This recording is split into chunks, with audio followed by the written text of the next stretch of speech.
Знаменитый Далаковский бой. В эти дни мы отмечаем 102 года со дня исторического события. В честь годовщины юнормийцам рассказали о славных подвигах предков. Экскурсию в историю провели у памятника павшим героям, установленного в 1938 году в Далакове.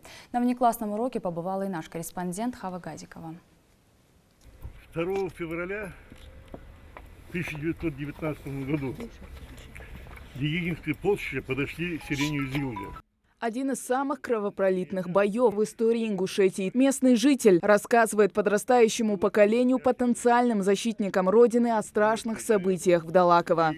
Там еще фрагменты окопов сохранились. Вон кладбище, видите?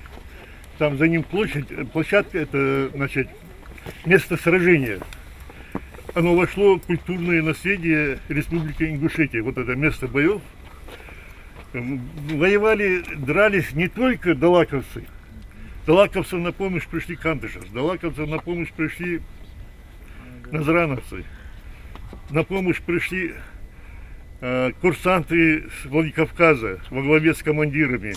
События развернулись 102 года назад. Одна из самых экипированных армий Деникина стремилась обойти Владикавказ и захватить город. Далаковцам поставили несколько условий, одно из которых было разрешить мобилизацию ингушского народа. После отказа белогвардейцы бросили войска в наступление. Только из местных жителей погибло около 200 человек. Но ученые заверяют, жертв гораздо больше. Мурат Далгиев, как далаковец, считает своим долгом рассказывать всем о поступках ингушей тех времен. Ингуши как один стали на защиту села, не пустили белых.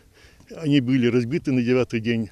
Со 2 по 9 февраля ожесточенное сражение. Просто Далгиев один день погибло 19 человек. Также погибли и Акиев, и Дахкильгов, и Белокиев. Вообще Хакяш Дахкильгов — это беспримерный подвиг. Он остался один. Сражался даже после выхода отсюда всех жителей. Наносил урон врагу. Маленькие юнормийцы хоть и не запомнили на этом своеобразном уроке на свежем воздухе даты и цифры, но суть поняли. Магомед Шаулиев, к примеру, делится тем, что его больше всего удивило в рассказе местного жителя.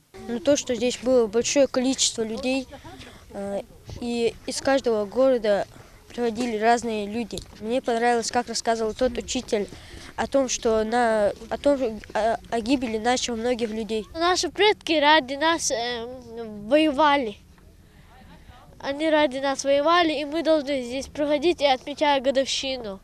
Если младшие похвастаться большими знаниями в области народной истории пока не могут, то дети постарше знают про далаковский бой на зубок. Кто-то из них изучал в школе, а кто-то слышал от бабушек и дедушек.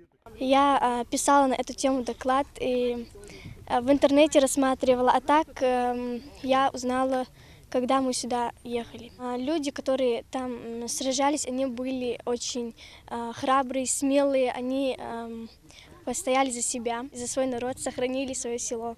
Подобные мероприятия организаторы считают для патриотического воспитания детей просто необходимыми. Они могут одновременно слушать преподавателей и находиться в бывшем эпицентре событий. Мы узнали очень многое интересное, важное для нашего народа.